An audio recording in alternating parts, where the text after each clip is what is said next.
Paz do Senhor, meus irmãos. Aqui estamos gravando esse vídeo para estar aí falando aos irmãos sobre esta matéria síntese do Novo Testamento 1.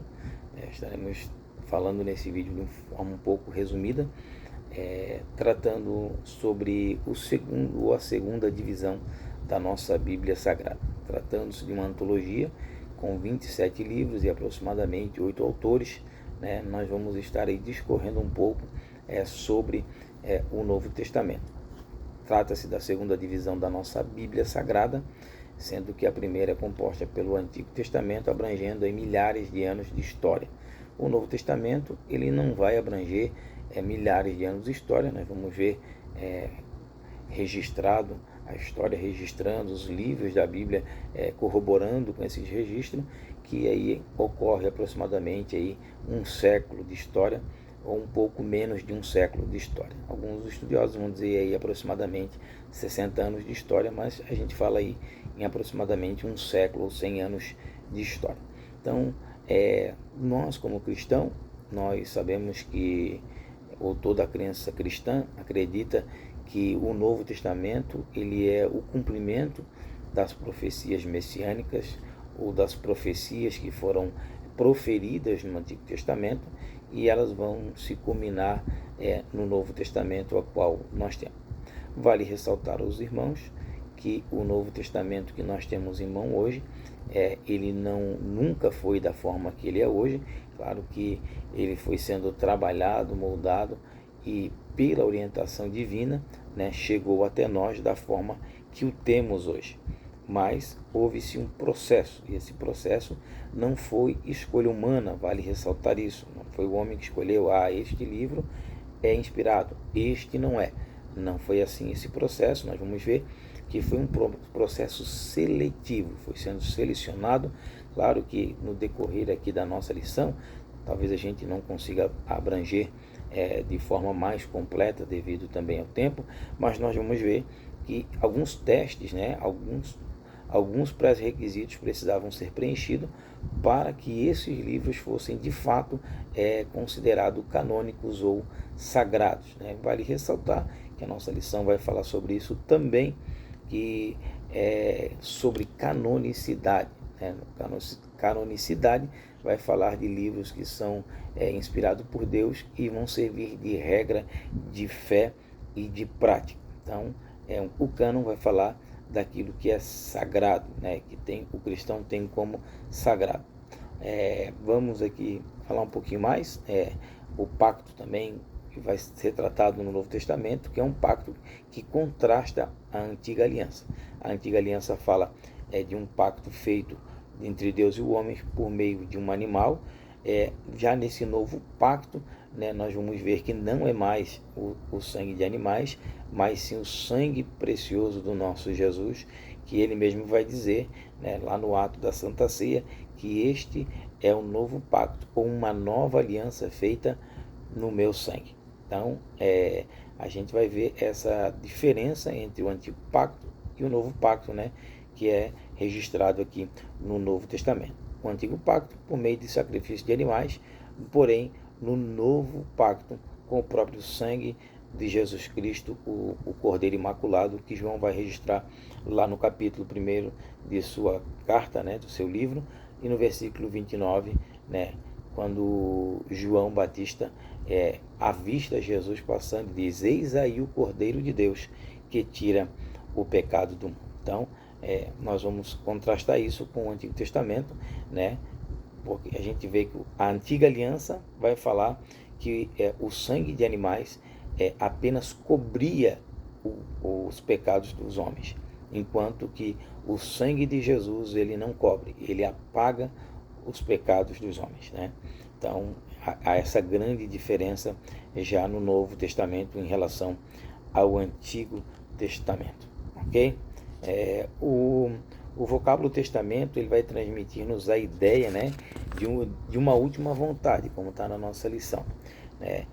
Quando se fala de testamento, diferentemente do que nós temos por hábito hoje, esse testamento antigamente ele poderia ser feito com um viés. O testador passava essa herança, né, a pessoa sem comprometimento nenhum de outro, e o testador precisava estar morto para que a pessoa que receberia essa herança recebesse essa herança. Já no Novo Testamento nós vamos ver que isso vai se cumprir com Jesus, né, quando ele morre e ele nos deixa a herança aí da vida eterna também. Relacionando a isso aí, claro que é uma forma mais abrangente, mas o espaço aqui não vai nos permitir.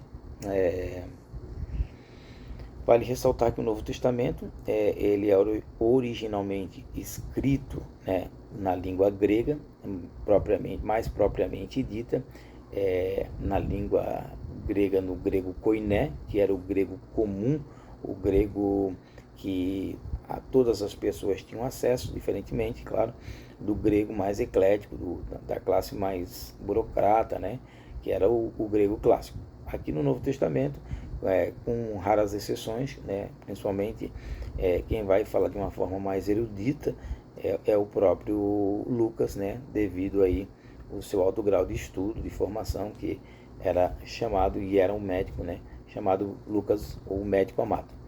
Então, relacionado a isso, né, nós vamos ter aí o primeiro livro relatado no Novo Testamento, né, ali por volta do ano 45, 46 aproximadamente, né, da nossa era aí, depois de Cristo. Então, e vale ressaltar que, diferentemente de como está na nossa Bíblia, o Novo Testamento nosso se inicia com o livro de Mateus, porém essa não é a composição original, pois os evangelhos eles foram escritos muito provavelmente depois que as epístolas de Paulo foram escritas.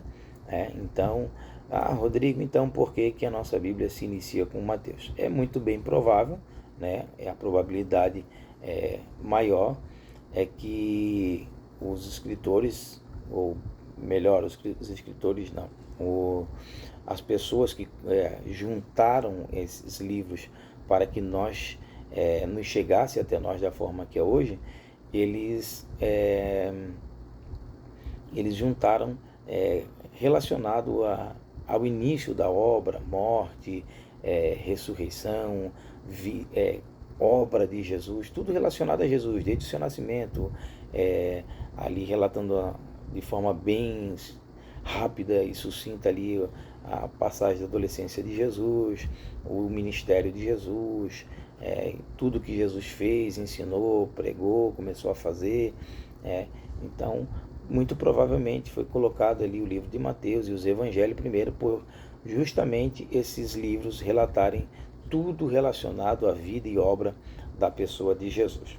E também há quem diga que iniciou-se também por Mateus, porque Mateus acaba dando continuidade aos relatos do Antigo Testamento, então fazendo essa ligação para o povo judeu, né, com relação às Escrituras, acabando-se lá em Malaquias, iniciando com Mateus, narrando, né, os feitos de Jesus. E isso é tão legal e interessante, porque cada evangelho registrado, cada um tem uma composição da pessoa de Jesus. Se nós olharmos para o livro de Mateus, Mateus vai apresentar Jesus como Messias prometido. Então, muito provavelmente, essa tenha sido a probabilidade de Mateus estar registrado na nossa Bíblia Sagrada como o primeiro livro do Novo Testamento, porque ele vai mostrar ao judeu, ao povo judeu, mais especificamente, que Jesus de fato era o Messias prometido para o seu povo. O Evangelho de Marcos ele vai apresentar Jesus como servo, né? E isso é muito importante, porque o Evangelho de Marcos vai narrar Jesus como servo e não como Senhor. E isso é de extrema importância, nós sabemos, porque o próprio Jesus vai mostrar essa grandeza, né, do servir. Então, o Evangelho de Marcos vai relatar Jesus como servo. O Evangelho de Lucas, né, vai apresentar Jesus como filho do homem, né, vai mostrar mais a parte humana de Jesus, né,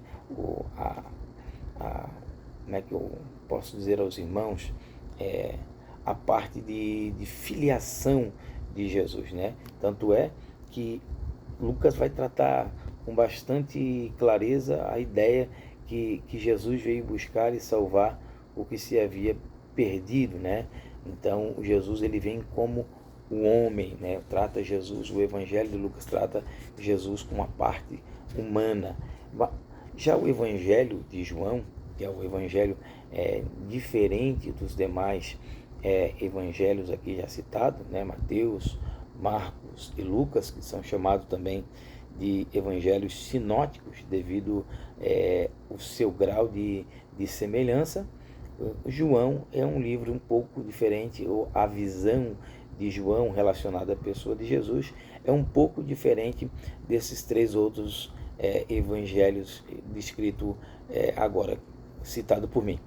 O Evangelho de João vai apresentar Jesus como o Verbo encarnado, Jesus como o Filho de Deus, o Deus eterno, né? Então o Evangelho de João vai mostrar Jesus como Filho de Deus ou o Verbo encarnado. Tanto é que João vai iniciar o seu livro dizendo, né, que no princípio ele era o Verbo e o Verbo estava com Deus e o Verbo era Deus. Então o Evangelho de João apresenta Jesus como o Deus eterno, o Deus encarnado. Falando isso, né, está na nossa lição aqui. A nossa lição vai falar que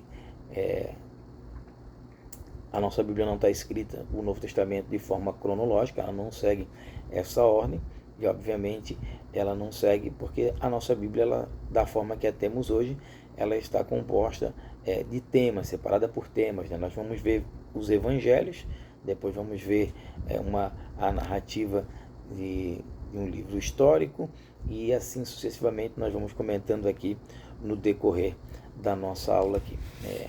Vamos para a nossa apostila aqui, falar um pouquinho sobre ela.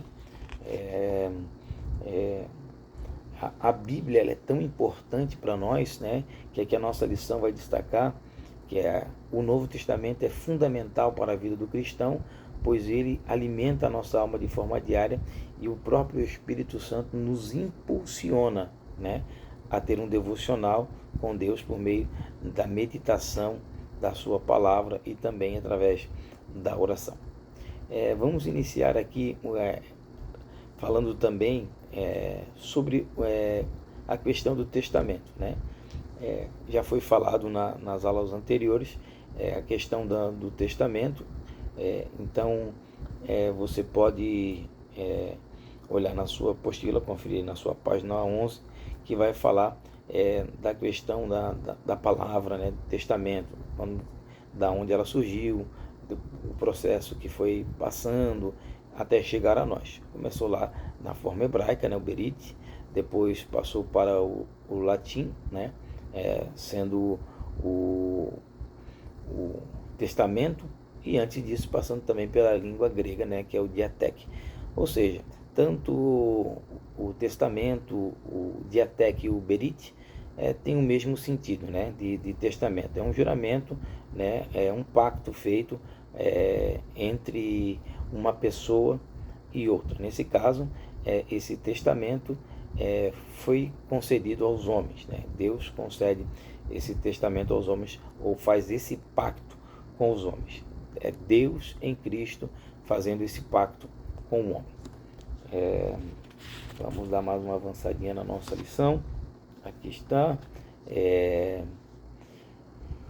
o Novo Testamento, a expressão máxima, né? Vai falar também do Diateque novamente, falando da composição dos 27 livros, a qual nós já citamos. Aqui nós vamos pular e vamos falar aqui também um pouco mais aqui de forma também resumida sobre a questão da organização e classificação do Novo Testamento, né? A coletânea do Novo Testamento abrange essencialmente 4 tipos de literatura. Vamos saber quais são. Primeiro, os evangelhos. Os evangelhos são os registros da vida e dos ensinamentos de Jesus Cristo, ao qual nós falamos, né? E esses são Mateus, Marcos, Lucas e João.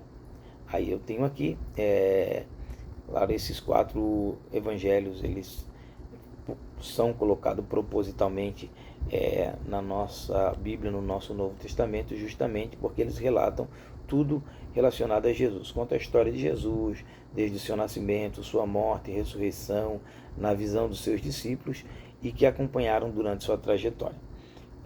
Claro que esses livros vão ser compostos, depois da partida de Jesus, depois que Jesus morre, é que eles vão escreverem, vai surgir essa necessidade de eles escreverem o seu evangelho, relatando a pessoa bendita de Jesus Cristo. Mateus, o primeiro livro que nós temos no nosso Novo Testamento, ele vai dizer, vai apresentar Jesus como Messias prometido, como falamos, por Deus no Antigo Testamento. Porém, Marcos apresenta Jesus como servo de Deus, que veio à Terra a fim de cumprir as ordens do Pai. Então, isso aqui é extremamente nós entendermos, porque Jesus ele vai nos dar uma grande lição quando ele diz que o servo não é maior do que o seu Senhor. Então, ele sendo Senhor, ele se tornou servo. Então, nós não somos Senhor. Então, nós muito mais ainda precisamos agir e nos tornarmos servos. Então, o Evangelho de Marcos vai nos ensinar isso. E Jesus ensinou isso aos seus discípulos. Lembram, meus amados irmãos devem lembrar-se, quando Jesus ele reúne os discípulos ali para o ato da Santa Ceia.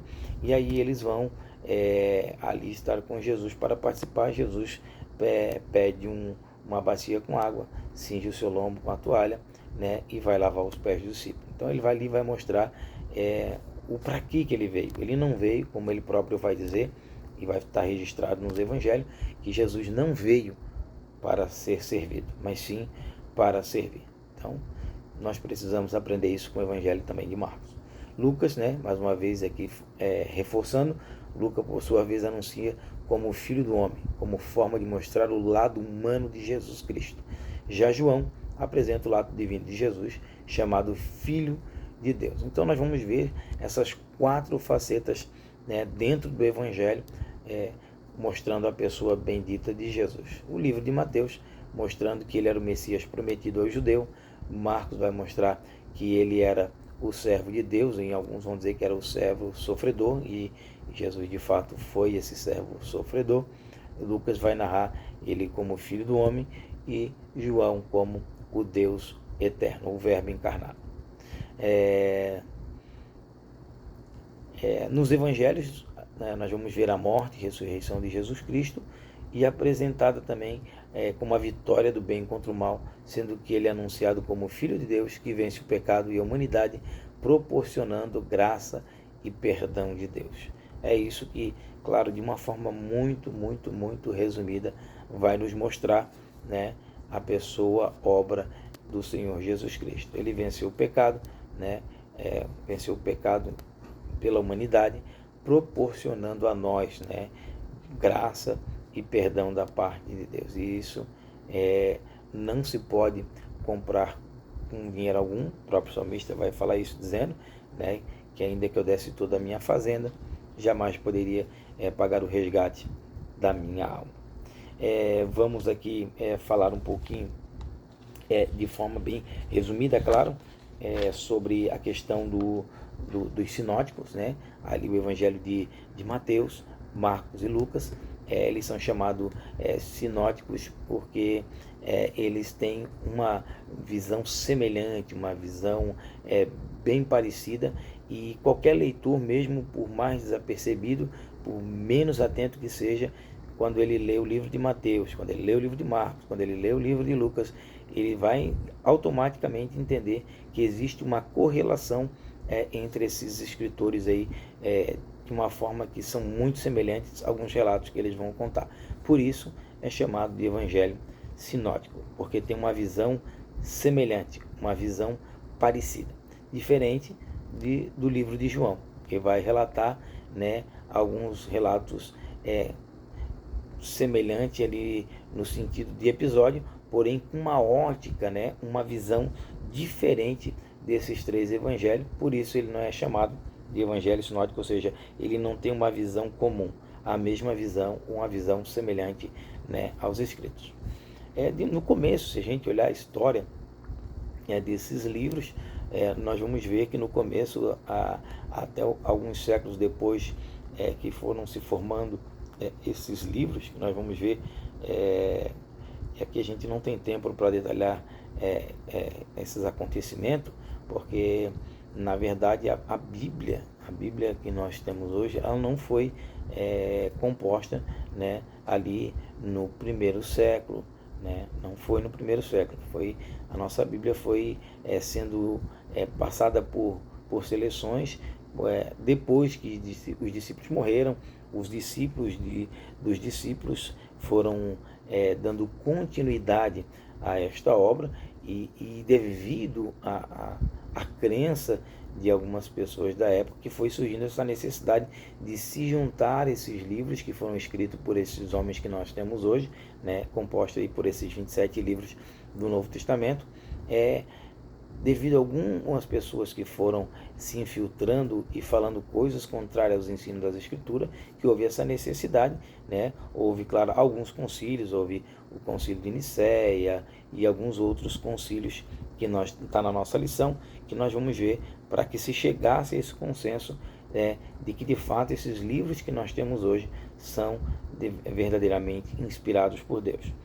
Apareceu aí no século I, aí, segundo, entre o segundo século e terceiro século, né, aproximadamente em 150 depois de Cristo, né, um tal de Marcião, denominado aí na nossa lição de cânon marciano, que era um homem que ele refutou o Antigo Testamento como palavra de Deus, sendo que o próprio Novo Testamento vai nos mostrar, o Jesus vai nos mostrar, e os apóstolos também vão nos mostrar, que o Antigo Testamento era a palavra de Deus e tinha o seu cumprimento ali, né, no Novo Testamento, também na pessoa bendita de Jesus. Vale ressaltar que a Bíblia, os escritos sagrados que os irmãos do Novo Testamento se utilizavam, não é a mesma Bíblia que nós temos hoje no nosso Novo Testamento.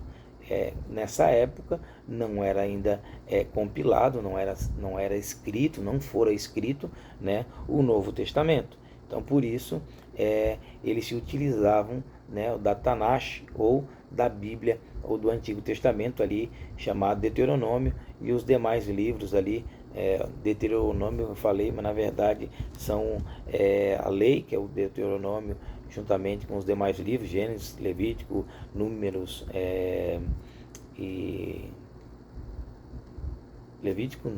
Deuteronômio e Êxodo, né? São esses livros compostos. Nós vamos ver que é essa divisão do Tanakh, que era a lei, os profetas, né, e os escritos. Então, essa era a divisão, e era disso que eles se utilizavam, e o próprio Jesus vai dizer, utilizando a Tanakh, né, como as escrituras ou palavras de Deus. Então, voltando aqui ao Novo Testamento, relacionado aos evangelhos sinóticos, que tem a visão comum entre si, nós vamos ver também, e o livro de João, fugindo um pouco a sua ótica, a sua visão relacionada às coisas que Jesus fez e falou, né, diferentemente dos demais, até porque o livro de João ele é escrito posteriormente, ele é um dos últimos livros a serem escritos, devido às necessidades que foram surgindo dentro da igreja após a morte dos discípulos de Jesus. Então, aí ele vê essa necessidade, ele é procurado, claro, por alguns irmãos, e ali ele vai relatar, né, o seu evangelho da forma que ele viu, da forma que ele enxergou, não semelhante aos demais evangelhos ali, a qual já nós citamos. Por isso, ele não entra dentro dessa classificação de sinóticos, porque ele não tem essa correlação semelhante com os demais. Mas continua também sendo palavra de Deus, porém com uma ótica diferente dos demais discípulos. É como se eu e você assistíssemos alguns acontecimentos. Obviamente, como somos pessoas distintas, nós contaríamos a mesma história com perspectivas, pontos de vista diferentes, né? Nada mais além disso. Os fatos continuam verdadeiros, de forma alguma eles se contrapõem. Na verdade, eles se fecham, né? As suas histórias se fecham, e não há problema nenhum ou discrepância alguma dos evangelhos sinóticos com o evangelho de João, ok? Dito isso, nós temos uma outra divisão, uma outra classificação, né, dentro da nossa síntese do Novo Testamento. Falamos dos Evangelhos. Temos agora também um livro histórico, né, dentro do Novo Testamento. Temos essa classificação do livro histórico, que é a segunda parte da história do Novo Testamento, constituída pelo livro histórico denominado Livro de Atos dos Apóstolos, também escrito por Lucas, né? Já foi comentado, já foi falado com os meus irmãos sobre isso, né? A princípio, o livro de Lucas e o livro de Atos compunham um livro só. Depois eles foram, claro, subdivididos, um sendo classificado como histórico e o outro entrando aí na classificação dos evangelhos. Dito isso, Lucas também foi comentado, né? Lucas era um escritor muito hábil, né? Tanto é que dentro do Novo Testamento era um dos poucos que conhecia, né, o grego clássico, né, o grego erudito, o grego da classe aristocrata do povo de Israel. Então, foi um homem extremamente estudioso, um homem extremamente inteligente e que se deixou ser usado por Deus. Tanto é que nós vamos ver inúmeras vezes relatado no livro de Atos dos Apóstolos, né, o próprio Lucas participando das viagens missionárias juntamente com Paulo. Isso é extremamente importante ressaltar, né, porque Lucas, ele, além da sua grande capacidade física, né, ele não se limitou em ser ser usado por Deus. O Atos dos Apóstolos vai contar aí a história da primeira expansão da igreja após a morte de Jesus, vai narrar os atos que foram realizados ali através dos apóstolos, né, o crescimento, o desenvolvimento da igreja no seu primeiro período. E vale ressaltar que o livro de Atos, né, ele compõe aí um período de aproximadamente 30 anos, né, do início da igreja, né, após ali o Pentecostes, né, após o avanço do evangelho no mundo da época, né, a ponto de registrar que pessoas de extrema importância daquela época ficaram incomodadas com a expansão, com o crescimento, né, do evangelho naquela época, e a ponto de dizer, olha,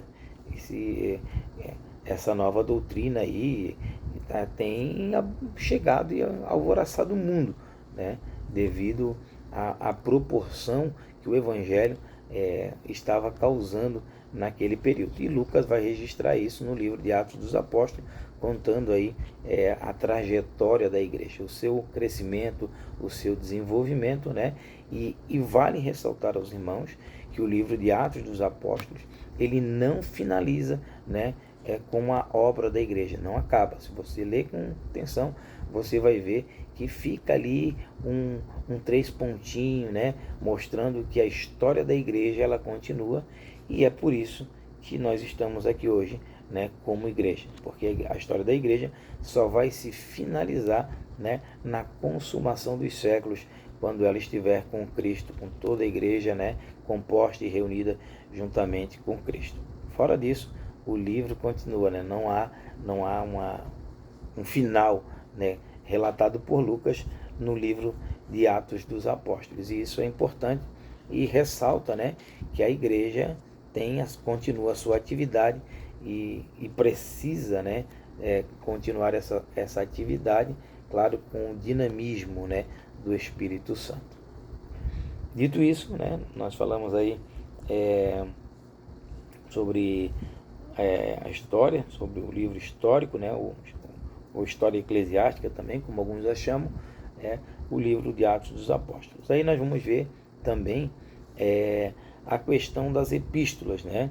As questões das epístolas é interessante que elas vão chegar até nós porque a igreja cresceu, a igreja foi se desenvolvendo, e aí houve-se a necessidade, né, devido aos problemas que foram surgindo, acontecimentos novos, claro, pessoas foram se convertendo, não eram só judeus, eram gentios, né, vindo de todas as partes do mundo, até porque o evangelho nesse período ele já havia rompido fronteiras, né, aí chegando a lugares muito distantes.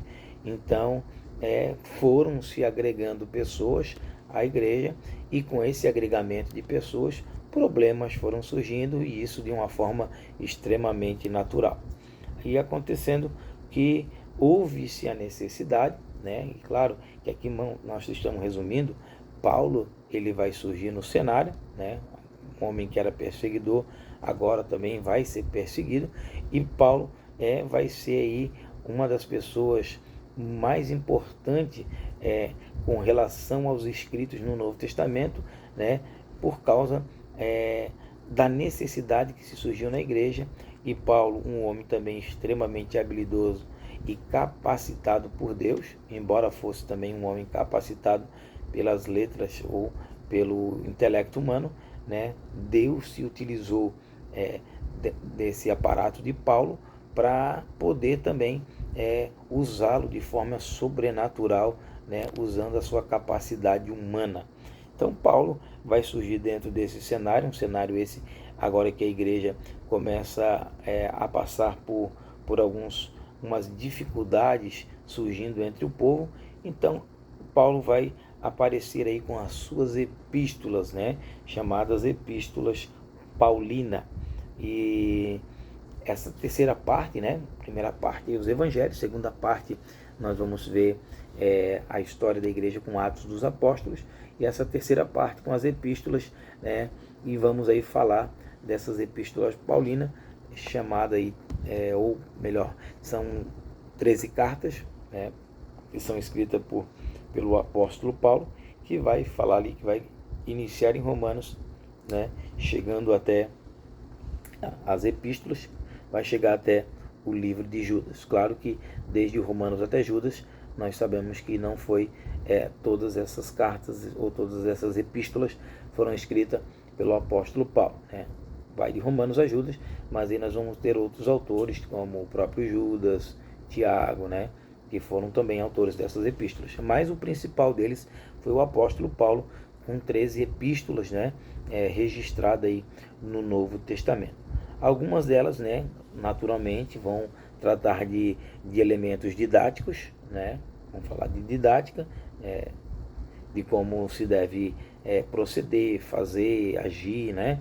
Outros vai envolver conceitos teológicos, que é a carta, principalmente ali, a primeira carta ou primeira epístola de Paulo aos Romanos, né?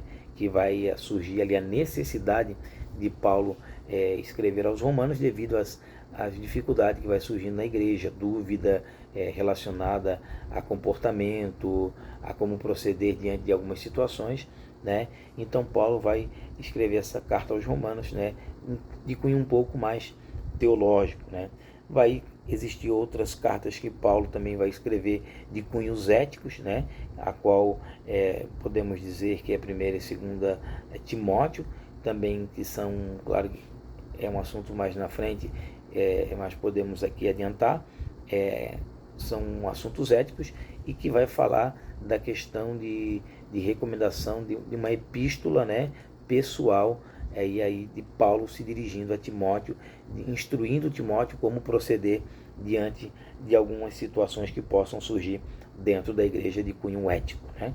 Também vai aparecer uma epístola muito importante de cunho prático dentro dessas epístolas, e essa é chamada Epístola de Tiago, que é considerado aí dentro do contexto teológico também, dentro do próprio escrito do Novo Testamento, considerada aí uma das espinhas ou uma das colunas, né, da igreja, não no sentido de que ele era mais importante que os demais, não nesse sentido, mas dado a sua importância dentro do seu contexto, dentro da comunidade cristã, né, Tiago tinha um requisito muito abrangente dentro do corpo apostólico. Há uns relatos, há uns escritos que dizem que o costume de Tiago era tão tão aferrido em oração que os seus joelhos eram aí semelhantes aos de camelo, né? Então era um homem extremamente de oração e também um homem de extrema praticidade, né? Um homem prático. Tanto é que se você ler as cartas ou a carta de Tiago, você vai ver que elas são objetivas, né? Elas têm cunho práticos, né? De colocar em prática aquilo que se deve fazer, né? Aí me vem à mente, agora falando isso aos irmãos, a questão da sabedoria, quando ele mesmo vai dizer, né? Se alguém tem falta de sabedoria, peça a Deus e ser-lhe-á dado. Praticidade, prática, né? Então é isso que vai ensinar essa carta. Aqui Paulo é um homem extremamente importante no Novo Testamento, vai estar aqui na nossa lição também, né?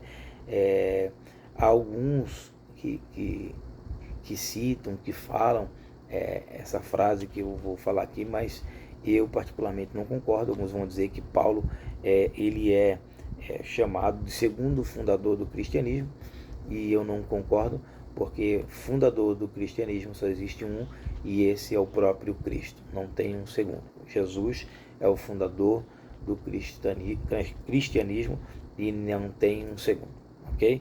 Então, por mais importante que Paulo foi ou tenha sido para o Novo Testamento, né, ele não é um fundador, ele é apenas um propagador, né, do cristianismo, falando de forma simplória, não menosprezando a pessoa de Paulo de forma alguma, ok? Dentro dessas epístolas, né, aqui que nós mencionamos, vamos ter as epístolas também universais, que são a epístola aos Hebreus, que ninguém sabe ao certo quem é o seu autor, né, sendo esta uma carta de cunho anônimo, tá? Alguns até arriscam e sugerem alguns nomes para as cartas, né, ou a carta, perdão, aos Hebreus, mas nós sabemos que não há uma autoria fixada da carta aos Hebreus. Temos dentro das epístolas universais, e quando falamos aqui de epístolas universais, vale ressaltar aos irmãos que quando falamos de universais, eram aquelas cartas que eram para ser circulada entre os irmãos e fossem para todas as regiões daquela época. Não era uma específica igual quando Paulo escrevia aos Tessalonicenses, escrevia aos Colossenses, aos Filipenses, aos irmãos de Éfeso ou aos Efésios, né? Então são cartas direcionadas, né, a uma comunidade específica. Porém, Hebreus, Tiago, 1ª e 2ª de Pedro, 1ª, 2ª e 3ª de João, e o livro ou a carta ou a epístola de Judas também desta mesma forma chamada universal, porque não há um destinatário direto, mas para aos que estavam dispersos, era para toda a comunidade cristã que existia naquela época, por isso são chamadas de epístolas universais, ok? Dito isso, vamos à frente.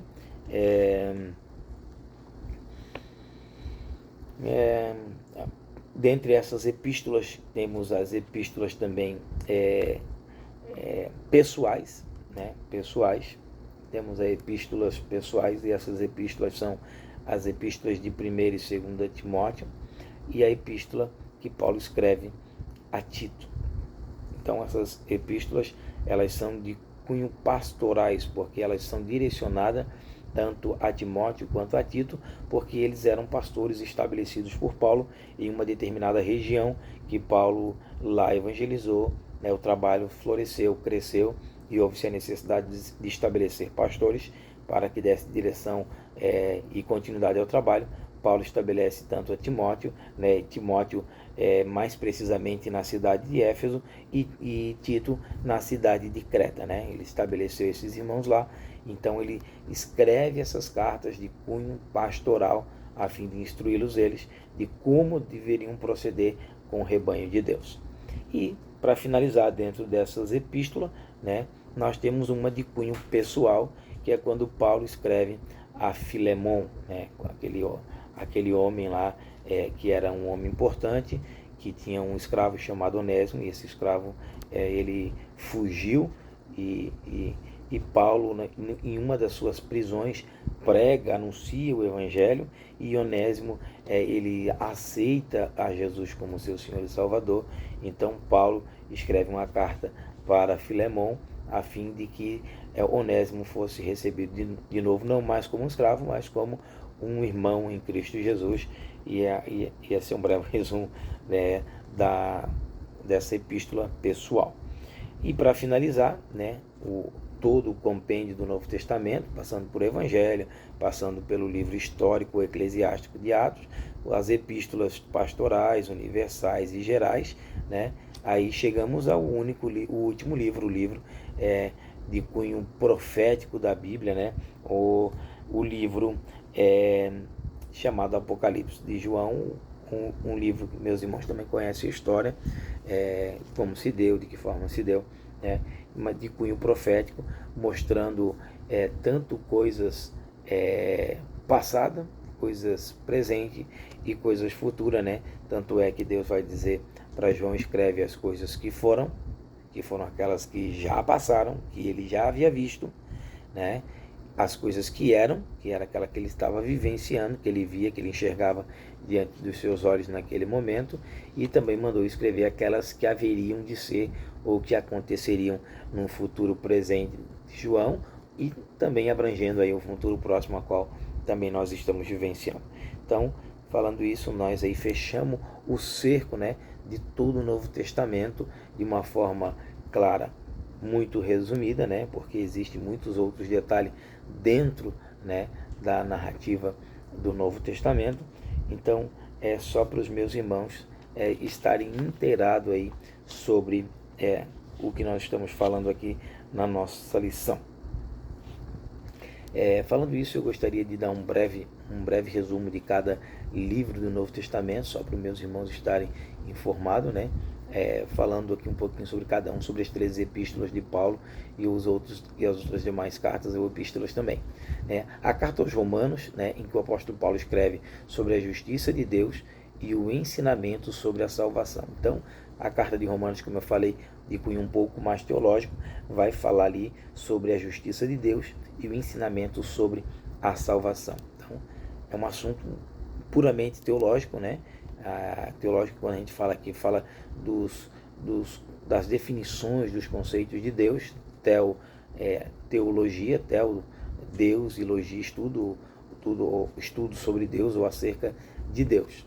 Então, basicamente é isso que Romanos vai tratar, né? A carta aos 1 Coríntios fala sobre as divisões e questionamentos que estavam acontecendo na igreja. Então, as divisões que estavam surgindo, que estava tendo entre o povo, né?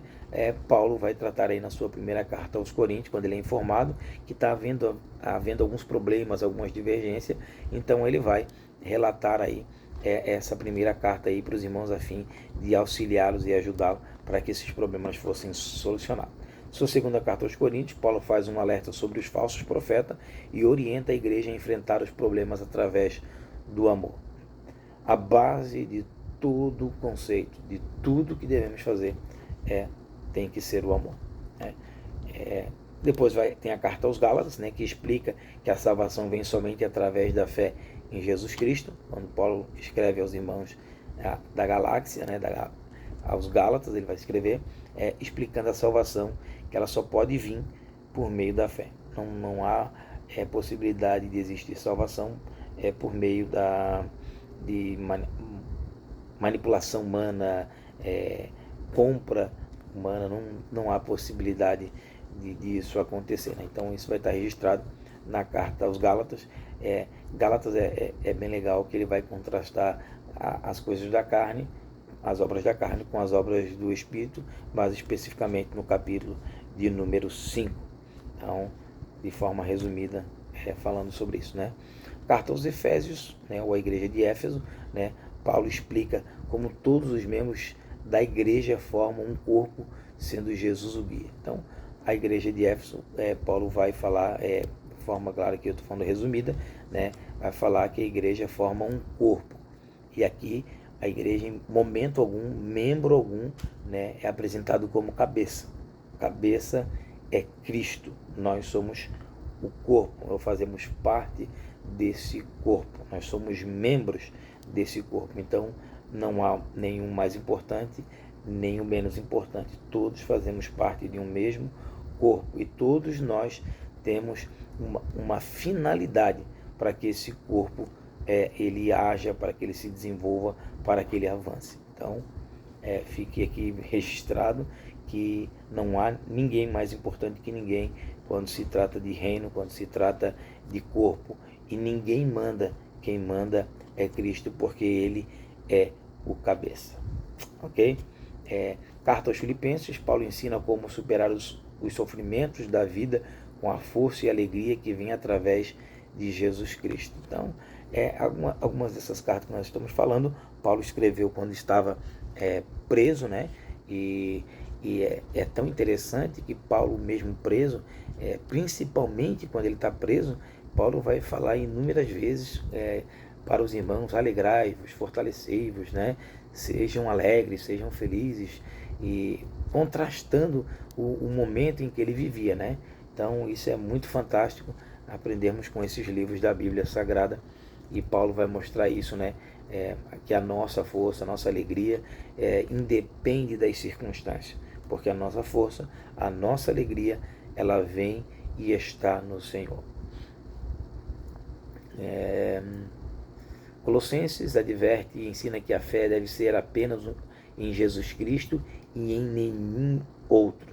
Então, fique bem claro aqui, está explícito aqui o que eu registrei, e que está aqui, que eu estou passando aos irmãos, que não há possibilidade de fé em nenhum outro, né?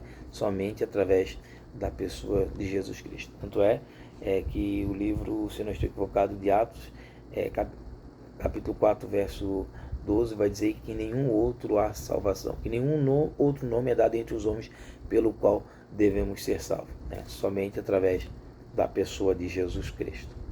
Por mais que existam pessoas que a gente acha que seja importante, por mais que nós achamos que existam pessoas que são extremamente competentes, mas nenhuma delas pode trazer a nós salvação. A nossa fé tem que estar firmada na pessoa de Jesus Cristo. Dito isso, vamos aí a carta aos Tessalonicenses. Paulo instrui a igreja dando recomendações e conselhos e advertências gerais. Além disso, realça a esperança futura na segunda vinda de Jesus Cristo, né? Principalmente ali o capítulo 4 de Tessalonicenses vai falar da nossa grande esperança, que é o retorno, que é a volta, que é a vinda de Jesus Cristo para levar o seu povo. Segunda carta aos Tessalonicenses, o apóstolo continua o ensino sobre a segunda vinda de Jesus, dá conselhos pastorais, esclarecendo os prováveis maus entendidos da primeira carta. Então, é um reforço da primeira carta, né?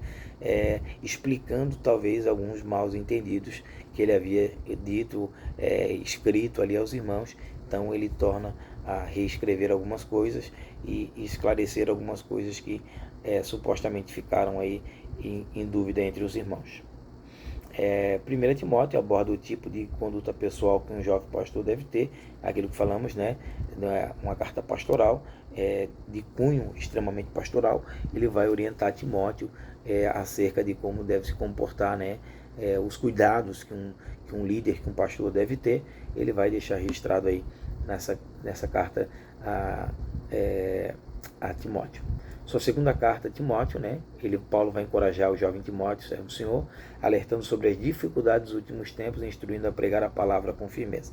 Devido ao surgimento, né, de pessoas ali contra o jovem Timóteo, ele vai escrever essa palavra dando aí encorajamento ao jovem Timóteo para que ele continue ali falando, pregando a palavra e mostrando a necessidade e a urgência de que as pessoas precisavam estar atentos com o surgimento dos falsos ensinadores, dos falsos mestres aí que estavam surgindo, né, nos últimos tempos. Carta de Tito, conselho pastoral, que fala sobre a necessidade de uma boa doutrina juntamente com as boas obras. Então aqui Tito vai ser orientado a isso, né, para que ele mostrasse e passasse essa boa doutrina aos irmãos, mostrando que as boas obras elas têm que estar linkadas juntamente com a fé. Não dá para dizer que tem boa obra se não tem fé, e não dá para dizer também que tem fé sem boa obra. Quem vai tratar isso também com mais profundidade e clareza também ali é o Tiago. Tiago vai falar sobre isso também. Carta a Filemon trata de uma carta pessoal de intercessão que aborda perdão. Nós já falamos aí alguns instantes atrás sobre a questão da carta pessoal, né, de Paulo a Filemon, tratando ali da pessoa de Onésimo, então é de cunho pessoal, abordando aí o perdão, mostrando a necessidade que se tem de exercer o perdão, né? Basicamente fazendo aquilo que Jesus ensinou e o que eles aprenderam, né? As epístolas gerais, né? Hebreus, já falamos do autor desconhecido. A carta aos Hebreus fala sobre a superioridade de Jesus Cristo e a fé que os fiéis devem ter nele, né, como sumo sacerdote. É uma carta extremamente maravilhosa, a carta aos Hebreus, né? Quem gosta de Antigo Testamento vai compreender uma grande parte do livro de Hebreus, porque ele vai contrastar o Antigo Pacto e vai mostrar o Novo Pacto, né, tendo o seu cumprimento aí no Novo Testamento e na pessoa de Jesus Cristo. Tiago, escrita por o Tiago, meu irmão de Jesus Cristo, a carta fala sobre a importância da fé cristã ser acompanhada das boas obras. Ressaltei agora há pouco, né? É impossível, né, dizer que temos fé e não temos boas obras. E é impossível praticarmos e termos boas obras se não temos fé. Então, a salvação abrange fé e prática, né? Sem prática e sem fé não dá. Sem fé e sem prática também não dá. As duas têm que andar juntas, unidas. Se eu tenho fé, tenho boas práticas. Se eu tenho boas práticas, eu preciso ter fé. Okay? É isso que Tiago vai abordar.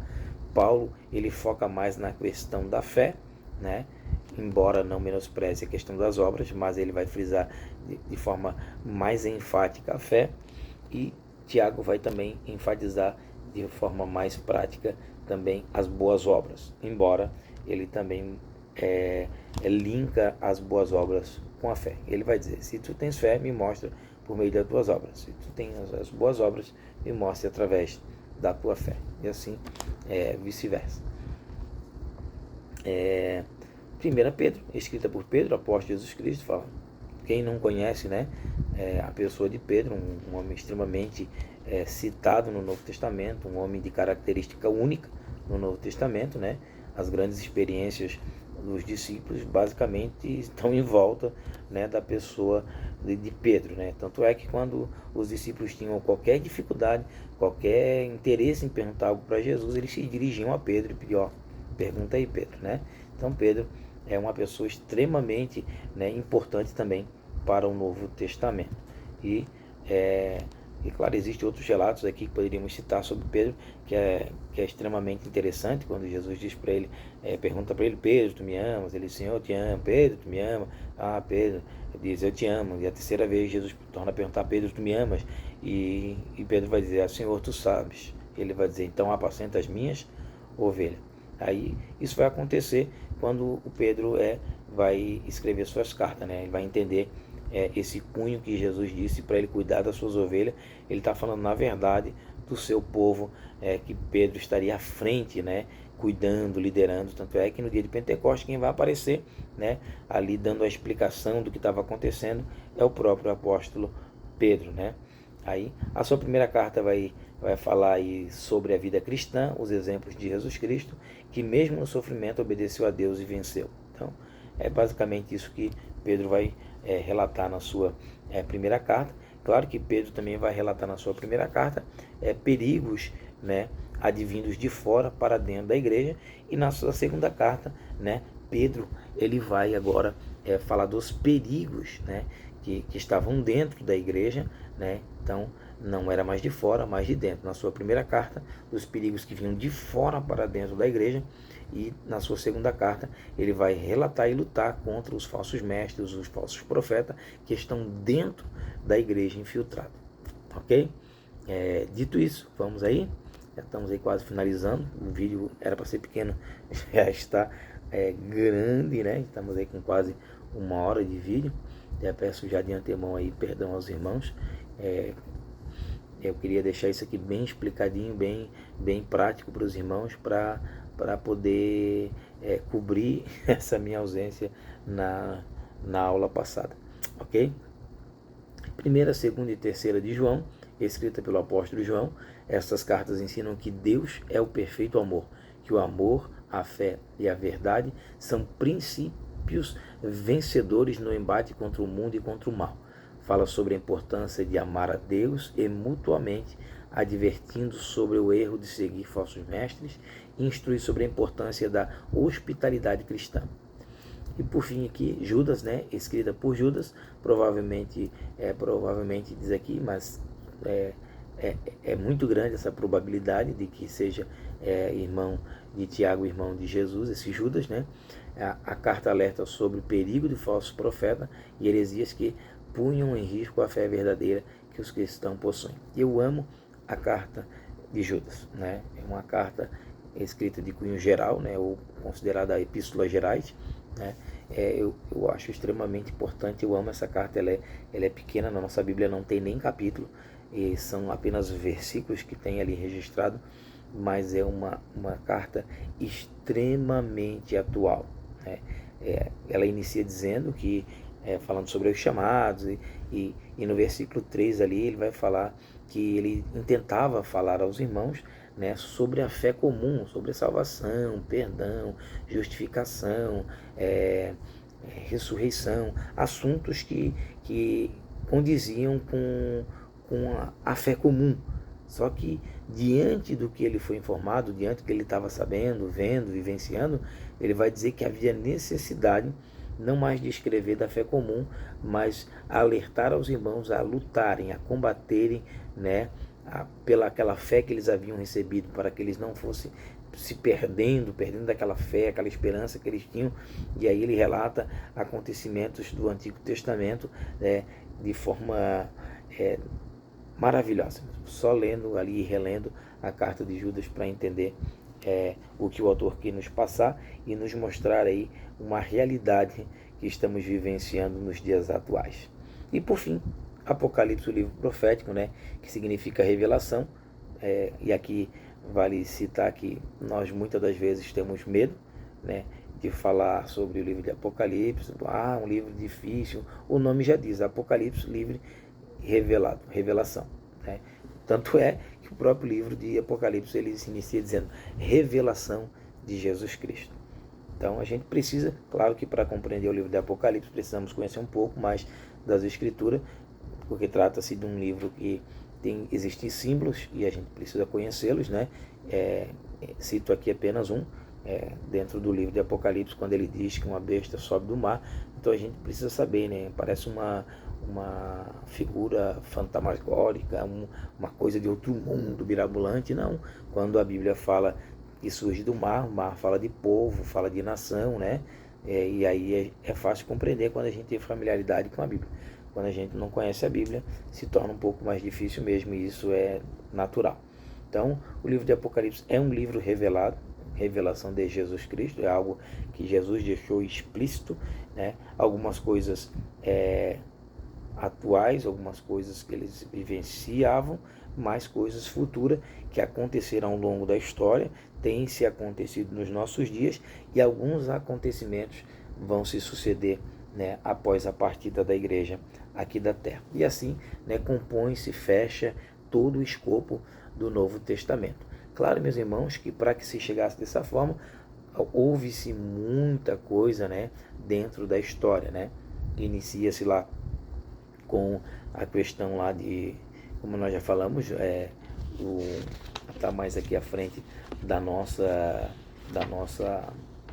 apostila, né, com relação ao cânon de Marcião, como eu já citei lá no início do vídeo, né, que começa porque ele refuta o Antigo Testamento e ele aceita alguns livros que já estavam circulando dentro da comunidade cristã da época. E aí nós vamos ver que aí há uma necessidade, e aí vai surgir Irineu, Tertuliano, homens aí que foram levantados por Deus para combater esses homens, né? e aí foram selecionando alguns livros, e essa seleção, claro, obviamente, meus irmãos, passaram-se por alguns testes para que se chegasse até nós. O primeiro teste aqui que nós temos aqui, que aponta a nossa lição, o teste da palavra do Senhor, tinha que apresentar Jesus como Senhor, todo o contexto do livro tem que abordar Jesus como Senhor. Esse era o primeiro teste, e aqui eu estou falando de forma bem resumida e sucinta.